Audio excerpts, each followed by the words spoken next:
నా కోసం గీసిన స్కెచ్. కాబట్టి ఎరిగుండి నేనెందుకు వెనకడుగు వేయాలి?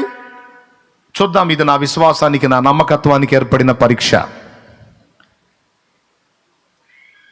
రాజుకు తెలుసు, బహుశా మర్చిపోయి ఉంటాడేమో. సరే వదిలేసేయి.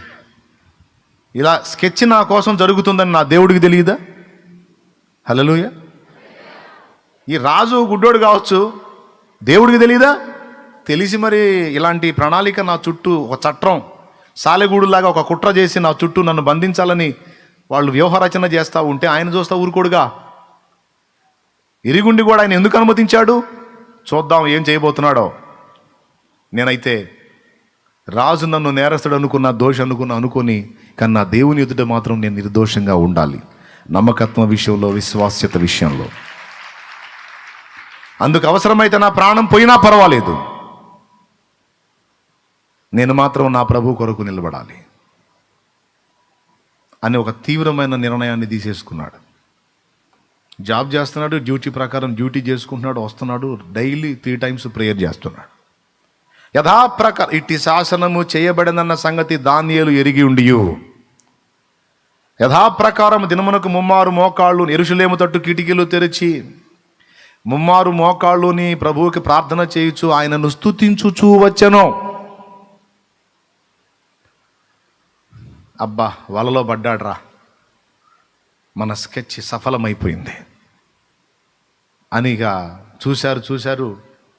రాజు దగ్గరికి వెళ్ళారు. రాజు దగ్గరికి వెళ్ళి ఇక కేసు కట్టారు.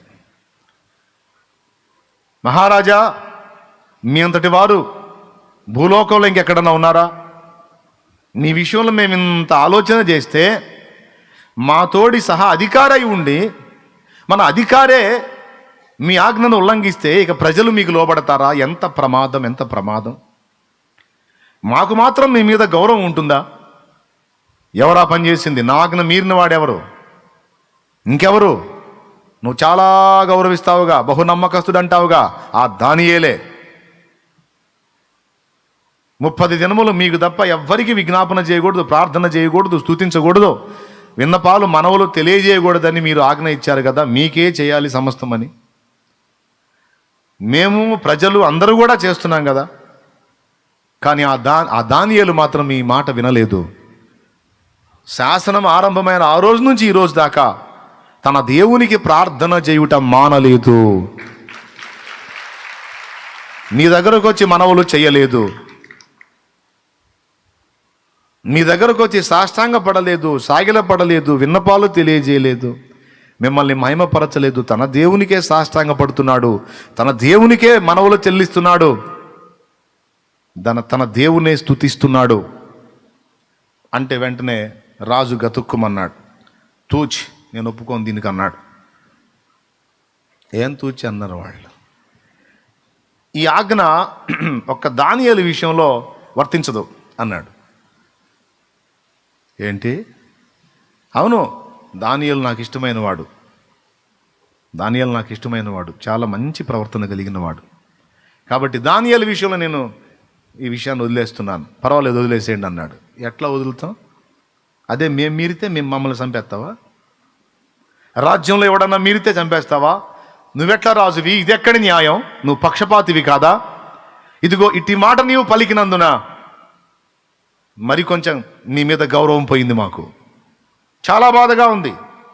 రాజు అంటే అందరికీ కన్న తండ్రి లాంటి వాడు, నిర్దోషంగా తీర్పునివ్వాలి, నిష్పక్షపాతంగా ఉండాలి. కానీ నీవు పక్షపాత వైఖరి కలిగి ఉన్నావు. నీకు ఇష్టమైన వాళ్ళకి ఒక న్యాయం, నీకు ఇష్టము లేని వాళ్ళకి ఒక న్యాయమా? దీనికి మేము ఒప్పుకోం. పాపం పొద్దున్న నుంచి సాయంత్రం దాకా దానియేలుని తప్పించాలనేమో రాజు, దానియేలుని బుక్ చేయాలనేమో వీళ్ళు. ఉదయం నుంచి సాయంత్రం దాకా ఇదే, అన్ని తీర్పులు పక్కన పెట్టేసుకున్నారు. వాళ్ళకు చూడండి ఎంత శోభ దానియేలు వల్ల. అంత పెద్ద బబులోను మహాసంస్థానానికి రాజై ఉన్నవాడికి ఎన్ని బాధ్యతలు ఉంటాయి. రాష్ట్రానికి ముఖ్యమంత్రి అయిన వాడే మన కోసం 2 నిమిషాలు కేటాయించాలంటే అది చాలా విలువైన సమయం. అవునా? ముఖ్యమంత్రి గారు నీకు కనపడితే కూర్చోబెట్టి పిచ్చపాటి మాట్లాడడానికి అవకాశం ఉందా? 1 నిమిషం టైం ఉందా? అసలు నువ్వు చేరతావా అక్కడికి?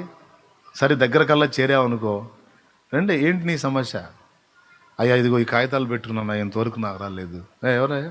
సార్ చెప్పండి సార్. చూడండి అది చూస్తారు లేపం అయిపోయింది. ఏం సుబ్బాయ్ మా బాగున్నా? పిల్లలు ఎట్టున్నారు? ఎట్లున్నాడు ఆయన? ఎట్టున్నాడు? తింటున్నావా? బాగా అరుగుతుందా? నిద్ర పడుతుందా? ఎట్లెట్లున్నావు? ఈ సుత్తి మీటింగ్ అంతా పెడతాడా? మాట్లాడే పని లేదు. నీ ప్రాబ్లం ఏంటమ్మా అంటాడు. నా సమస్య ఇదయ్యా. ఎవరయ్యా దీనికి సంబంధించిన వాళ్ళు? సార్ చెప్పండి సార్. చూడు అయిపోద్ది బావమ్మా. పోతానే ఉంటాడు. ఇక నిమిషం కూడా కాదు, సెకండ్స్లో అయిపోతుంది. ఏదో నువ్వు ఒక ప్రజానాయకుడుగా నాయకురాలుగా ఉంటే ఒక ఫోటోకి పర్మిషన్ ఇస్తాడు. ఆ ఫోటో తీసేవాడు కూడా ఇట్ట పెట్టి ఉన్నాడు అనుకో, తొందరగా తీరా అంటాడు. అందుకే ముందే ప్రిపేర్డ్గా ఉంటారు. ఎట్లన్నా రాని ముందు టపిమంటారు వాళ్ళు. అదొక 3-4 సెకండ్లో ఫోటో అయిపోయింది. మొత్తం కలిపి ఒక 20-30 సెకండ్లు కూడా, ఒక అర నిమిషం కూడా ఇవ్వడో ఒక ముఖ్యమంత్రి. కానీ దానియేలు దెబ్బకి అంత పెద్ద బబులోను సంస్థానానికి ఒక చక్రవర్తిగా ఉన్నవాడు, ముఖ్యమంత్రి టైమే ఎంత అయితే ప్రధానమంత్రి టైం ఇంకా ఎంత విలువైంది. ప్రధానమంత్రి టైం ముఖ్యమంత్రులుగా దొరకదు. ముఖ్యమంత్రి పోవాలంటే ముందుగా టైం తీసుకొని దానికి కూడా ఇన్ని నిమిషాలనే కేటాయిస్తారు. అన్ని నిమిషాల్లోనే మాట్లాడి బయటికి రావాలి. గంటలు సుత్తేయడానికి ఉండదు. ఎందుకంటే అన్ని రాష్ట్రాలకు ముఖ్యమంత్రులు అందరినీ మాట్లాడాలి కదా. ఈ ప్రధానమంత్రి ఇతర ప్రధానమంత్రులతో మళ్ళీ మంతనాలు జరపాలి, ఇతర దేశాలకు చెందిన వాళ్ళతో. బోల్డ్ అంతా ఆయనకి తల జుట్టని సమస్యలు. అవునా? అలాంటిది చక్రవర్తి అంటే ఈ రాజ్యాలన్నిటి మీద బబులోను మహాసామ్రాజ్యం దాదాపు 127 సంస్థానాలు, వాటన్నిటి మీద నాయకుడు ఒక చక్రవర్తి స్థాయి వ్యక్తి. అయిపోయాయి. పొద్దున్న నుంచి సాయంత్రం దాకా వాళ్ళు చక్రవర్తి మల్లగుల్లాలు పడుతున్నారంటే ఒక్కసారి ఊహించండి. ఒక భక్తిపరుడు దేవుని పక్షంగా నిలబడితే ఎంతమంది తలక్రిందులు అయిపోయారో చూడండి. సో ఇవన్నీ చదువుకుంటా ఉంటే కొంచెం నవ్వు వస్తూ ఉంటుంది, ముచ్చటేస్తూ ఉంటుంది, దేవునికి కృతజ్ఞతలు చెప్పుకుంటూ ఉంటాం. మొత్తానికి అందరికీ ప్రకంపనలు వచ్చినాయి కదా ప్రభు దానియేలు దెబ్బకి. హల్లెలూయా. చివరికి ఎట్టకేళ్ళకి సూర్యుడు అస్తమించు టైంకి ఫైనల్ చేసేసారు. వాళ్ళే గెలిచారు. దుర్మార్గం ఎప్పుడు మొదట గెలిచినట్టు కనపడిద్ది. మోసం, అన్యాయం, కుట్ర, కక్ష, అసూయ మొదట గెలిచినట్టు కనపడిద్ది. కానీ ఎప్పటికీ అది గెలవదు. అది ఎప్పటికీ ఓడిపోతుంది. సత్యమేవ జయతే, సత్యమే గెలుస్తుంది. ఇక ఏం మాట్లాడాల దర్యావేష్. ఇక ఆపండి, దానియేలుని చంపాలనే కదా మీ కుట్ర. మహారాజా అలా అంటారేంటి? మాకు దానియేలు అయితే ఒకటా, సామాన్య పౌరుడు అయితే ఒకటా, మేమైతే ఒకటా? మాకు అందరూ సమానమే మహారాజా. మీరు పక్షపాతంగా ఉన్నారు. నాకు అర్థమైందిలే. ఇదంతా నా మీద భక్తితో, నా మీద ప్రేమతో కాదు. ఆ దానియేలు చంపాలనే వేశారు స్కెచ్. మహారాజా మీరు మమ్మల్ని అలా అపార్థం చేసుకుంటే మీరు తర్వాత చాలా ఇబ్బందుల్లో పడతారు. మాట్లాడరే? అవును. అందరూ కలిసి మీటింగ్ అన్నమాట ముక్తకంఠంతో. సరే చేసుకోండి, తెచ్చేసుకోండి, అందులో ఆ సింహాల గుహలో పడేసేయండి. బాయ్ మహారాజా తెచ్చేయండి, పోండి, మీరు ఈ మధ్యలో లేకుండా పోండి. నైట్ అయిపోయింది, దానియేలుని తీసుకొచ్చేసారు. బాధపడ్డాడు. నా లైఫ్లో ఎన్నో పిచ్చి తీర్పులు ఇచ్చుంటాను, కానీ నేను ఇచ్చిన తీర్పులన్నింటిలోకి దరిద్రగొట్టు తీర్పు ఇది. ఒక నీతిమంతుని, నిర్దోషిని, నిరపరాధిని, నా ఆస్థానంలో నేను నమ్మకస్తుడిని. నాకు ముందున్న రాజుల కాలంలో బహునమ్మకస్తుడు, దైవ సంబంధి, దేవునికి ప్రియుడైనటువంటి ఒక భక్తిపరుడిని, ఒక నీతిమంతుడిని, ఒక నిర్దోషుని. ఈరోజు నా కర్మగాలి దరిద్రుల మాట నమ్మి నేను మోసపోయినందున ఇలాంటి పరిస్థితి నాకు దాపురించింది. అయ్యో దానియేలు, నీకు చాలా ద్రోహం చేస్తున్నాను నాయన, నీకు చాలా అన్యాయం చేస్తున్నానని. బహుశా ఆ రాజు గుండె ఎంత కొట్టుకుందో. మొత్తం మీద తెచ్చి దానియేలు నా గుహలో వేసేశారు. అమ్మయ్యా, ఎట్టకేలకు చిట్ట చివరికి తొట్ట చొదకు మన యత్నాలు ఫలించినాయి. రాజు నోరు ముయించి దానియేలు నోరు శాశ్వతంగా మూయించడానికి మనం వేసినటువంటి ఎత్తుగడ సూపర్ సక్సెస్. చక్కగా సంతోషించుచు తమ తమ ఇండ్లకు వెళ్ళిపోయారు. నాకు తెలిసి ఆ రోజు ఇంట్లో మంచి ఫంక్షన్ చేసుకుని ఉంటారు. దానియేలు ఎఫెక్ట్ అయ్యాడు కదా. ఇక ఊహించుకుంటా ఉన్నారు ఎన్ని ఖండాలు అయిపోయి ఉంటాడో. దానియేలు రక్తం ఇప్పుడు సింహములు త్రాగుతూ ఉంటాయి, ఎన్ని టైపుల్లో తినేస్తా ఉన్నాయో అని బయట ఊహ ఊహ ఊహ ఊహ. రాజుగారి దగ్గరికి డ్యాన్స్ వాళ్ళు వచ్చారు. మహారాజా, మీకు విశ్రాంతి కొరకు, వినోదం కొరకు కొంచెం నాట్యం ఆడమంట. పడే అన్నాడు. అడ్రస్ లేకుండా పోయారు. రాజుగారు ఎందుకో బహుగా కోపంగా ఉన్నాడు. ఎందుకేమిటి? ఆయనకి ఇష్టమైన ధాన్యాలను తీసుకెళ్లి సింహాల భూమిలో వేయించారుగా, అందుకు. తర్వాత ఎవరు వచ్చారు? సింగర్స్ వచ్చారు. మహారాజా, మీకు కొంచెం స్వాంతం లభించింది, సంగీతం పాడేవాన్ని. ఇదే కేకేశాడు, పొండ్ర ఈ మధ్య లేకుండా కొడతా మిమ్మల్ని. నైట్ అయిపోతుంది, ఊహించుకుంటున్నాడు ధాన్యాలు ఎన్ని రకాలుగా అయిపోతున్నాడో, ఏమైపోతున్నాడో. తర్జన భర్జన. ఫుడ్ తీసుకొచ్చారు. మహారాజా భోంచేయండి అని. నాకు ఫుడ్ వద్దురా, నాకు తినబుద్దిగా అట్లా, ఫాస్టింగ్ అనుకోండి పోండి, ఈ మధ్య లేకుండా పోండి, నాకు కనబడవాకండ్రా. గుండెల్లో భయం. తన దేవుని యందు బహు నమ్మకస్తుడై భక్తిపరుడైనటువంటి ఒక నీతిమంతుని నేను ఈ గతి చేశానే, వాని గుండెల్లో భయం, నిద్ర లేదు. 2 చేశాడు మనోడు, దర్యావేషు. ఫాస్టింగ్ ప్రేయర్ చేశాడు, ఆన్లైన్ ప్రేయర్ చేశాడు.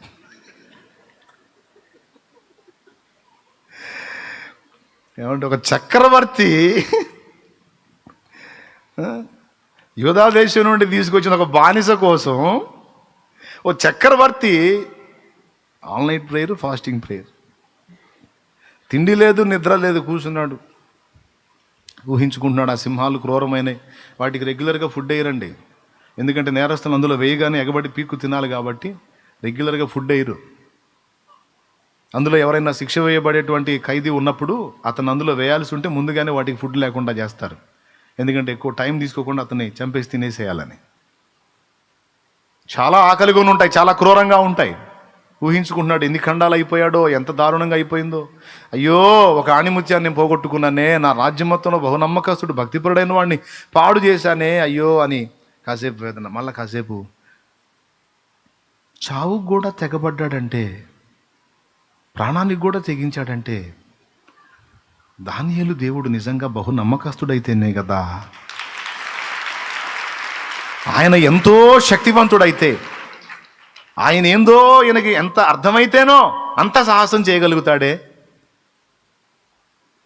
పిచ్చోడు ఏమైంది? ఒక 30 రోజులు నాకు మొక్కకపోతే మొక్కకపోయాడు. ఒక 30 రోజులు ప్రార్థన మానేస్తే ఏం పోయింది? నిజంగా దేవుడు కాపాడుంటాడంటావా? ఆయన కోసం ప్రాణాలనే పణంగా పెట్టడానికి ఇష్టపడ్డాడే, తన నిండు జీవితాన్ని కోల్పోవడానికే ఇష్టపడ్డాడే. నిజంగా ఆ దానియేలు నమ్మకత్వాన్ని బట్టి నిజంగా దేవుడు కాపాడుంటాడంటావా? ఈ ఆలోచనల్లో చిన్నగా తెల్లవారుజాముకు వచ్చేస్తుంది, 3 అట్లా అయింది టైము, ఇంకా చాలా రాత్రి ఉంది. ఉండబట్టలేక అసలు తేల్చుకుంటే పోదు అసలు ఏం జరిగిందో. తన దేవుని ఇంత ప్రేమించి ఆయన ఏందో ఇంత భక్తి కనపరిచిన దానియేలుని దేవుడు కాపాడకుండా ఉంటాడంటావా? అంత అపనమ్మకస్తులైన దేవుని కోసం ఇంత నమ్మకంగా ఒక భక్తుడు ఉంటాడా? నో. ఇతడు ఇంత నమ్మకత్వాన్ని ప్రదర్శించాడంటే దానియేలు సేవిస్తున్న దేవుడు ఇంకా ఎంత నమ్మకస్తుడో.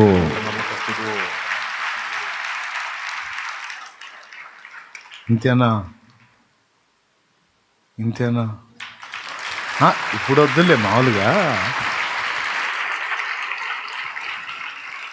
ఆయన ఎంత నమ్మకస్తుడో తేల్చుకుందాం. వెళ్ళాడు, గుహ దగ్గరికి వెళ్ళాడు. అక్కడికి వెళ్ళి కూడా డౌటే. అంతా నిశ్శబ్దంగా ఉంది, ప్రశాంతంగా ఉంది. కాసేపు అనుకున్నాడు, ఇంకెక్కడ దానియేలు, సింహాలు తిని కూడా ప్రశాంతంగా పండుకున్నట్టున్నాయి, ఏం సప్పుడు లేదు, అంతా నిశ్శబ్దంగా ఉంది, నిశీది వేళ.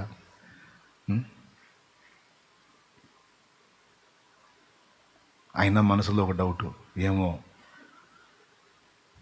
సింహాల సౌండ్లు కూడా లేవు, అంత స్తబ్దంగా ఉంది, ఏం జరుగుతుంది? ఒకవేళ దానియేలు బ్రతికే ఉన్నాడా? ఏమండి? ఉత్కంఠ మొత్తం మీద కేకేసాడు ఉండబట్టలేక. జీవము గల దేవుని సేవకుడవైన దానియేలు, నిత్యము మానక నీవు సేవించుచున్న జీవము గల నీ దేవుడు నిన్ను రక్షింపగలిగానా? వెంటనే ఆ గుహలో నుండి స్వరం వినపడుతుంది. రాజు చిరంజీవి యగునుగాక అన్నాడు లోపలుండే. ఎప్పుడైతే సింహాల మధ్యలో నుండి ఆ గుహలో నుండి ఈ స్వరం వినబడిందో గుండె జల్లుమని ఉంటుంది నాకు తెలిసి దర్యావేష్కి. రేపు అక్కడ పోయినాక అడుగుదాం అప్పుడు నీ ఫీలింగ్ ఏందని. మళ్ళీ మనం కలుస్తాం, దర్యావేష్ దొరికే అవకాశం ఉంది మనకి. దొరికినప్పుడు అడుగుదాం, ఏం దర్యావేష్ గారు అప్పుడు నీ ఫీలింగ్ ఏందని అడుగుతా. ఏం ఫీలింగ్ రా బాబు, గుండె జారిపోయినట్టు అయిపోయింది నాకు, అస్సలు ఊహించని విషయం అది, అది ఎట్లా సాధ్యం? కానీ లోపల నుంచి స్వరం విన్నప్పుడు నా హృదయం గంతులు వేసింది. ఎంత అంటే నేను చెప్పలేనంత ఆనందం కలిగింది నా. అక్కడ అన్న మాటలు ఈరోజు మన మూలాంశం అండి. దానియేలు అన్న మాట. రాజా చదువు. రాజు చిరకాలము జీవించునుగాక, నేను నా దేవుని దృష్టికి నిర్దోషినిగా కనబడి తిని గనుక. నీకు నీ వారికి నేను దోషిని, కానీ నా దేవుని దృష్టికి నేను నిర్దోషిని. నా దేవుని దృష్టికి నేను నిర్దోషినిగా కనబడి తిని గనుక ఆయన తన దూత నంపించి సింహములు నాకు ఏ హానియు చేయకుండా వాటి నోళ్లు మూయించెను. రాజా, దూతలు పనివారు నీకేనా? సేవకులు పనివారు నీకేనా? రాజువైన నీకు దూతలు పనివారు ఉంటే రాజాది రాజైన ఒక ఆయన నాకు తెలుసు, ఆయనకి ఇంకా మహాదూతలు కూడా ఉన్నారు. నీ దూతల చేత నన్ను తీసుకొచ్చి సింహాల గుహలో నువ్వు వేయించక ముందే ఆయన తన దూతను పంపి సింహాలు నాకు ఏ హాని చేయకుండా ఆయన నన్ను కాపాడాడు.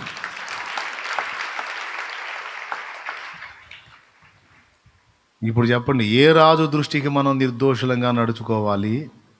దానియేలు నేర్పుతున్న పాఠం. భూరాజుల దృష్టికి మనం, భూజనుల దృష్టికి మనం దోషులమైతే అవుతుండొచ్చు, కానీ రాజాది రాజున్నాడు, ఆయన దృష్టికి మనం నిర్దోషులమై నడుచుకున్న ఎడల ఏం జరిగిద్దో ఇక్కడ దానియేలు సాక్ష్యం ఇస్తున్నాడు. ఏమన్నాడు? రాజా, నా దేవుని దృష్టికి నేను నిర్దోషినిగా కనబడి తిని గనుక ఆయన తన దూత నంపించే సింహములు నాకు ఏ హానియు చేయకుండా వాటి నోళ్లు మూయించెను. రాజా, నీ దృష్టికి నేను నేరం చేసిన వాడిని కాను కదా అన్నాడు. నేరస్తుని అనుకుంటే ఇక్కడే ఉంచు, నేరం లేదు అనుకుంటే బయటికి తీసుకుంటా, నీ ఇష్టం, నన్ను బయటికి దీవా అనలా. నీ దృష్టికి నేరము చేసిన వాడిని కాను కదా అన్నాడు. ఇంకా నేరం ఏంటి? నేరం ఆ దుర్మార్గుల పని చెబుతా ఇప్పుడు అని ఇక ఆర్డర్ లేదు, గీడర్ లేదు. కేక వేశాడు, ఎవరు అక్కడ? వాళ్ళు పరిగెత్తుకు వచ్చా, దానియేలు బయటికి తీయండి. దానియేలు ఎక్కడ ఉన్నాడు సార్? సజీవంగా ఉన్నాడు రా, తీయండి. సింహాలు ఏ హాని చేయలేదురా, తీయండి. అవునా? ఓపెన్ చేశారు గుహ ద్వారాన్ని, చూస్తే ఏం లేదు, క్షేమంగా ఉన్నాడు. జీవము గల దేవుని సేవకుడు అయిన దానియేలు రా బయటికి. అసలు లెక్క ప్రకారం రాజే సాధారణంగా లోపలికి పోయి బయటికి తేవాలి. మీకు అర్థం కాలేదు కదా? ఇంత కార్యాన్ని జరిగించిన దానియేలుని రాజే సాధారణంగా లోపలికి పోయాడా? పోతే ఏం జరిగిద్దో తెలుసు. దానియేలు బయటకు వస్తాడు, ఇక రాజు రాడు బయటికి. దుర్మార్గుడా, వాళ్ళు చెప్పారే నువ్వు ఏపిస్తావురా? సింహాలు రాజును కాట ఆడుకుంటాయి, పీస్ పీస్ అయిపోతాడు. అందుకే జీవము గల దేవుని సేవకుడైన దానియేలు, నేను కానీ నా సైనికులు కానీ లోపలికి రాజాలు, నీవే రానాయన బయటికి. నిందల పాలై నిత్య నిబంధన నీతో చేసిన దానియేలుకు, నిందల పాలై నిత్య నిబంధన నీతో చేసిన దానియేలుకు, సింహాసన మిచ్చినావు, సింహాల నోళ్లను మూసినావు, సింహాసన మిచ్చినావు,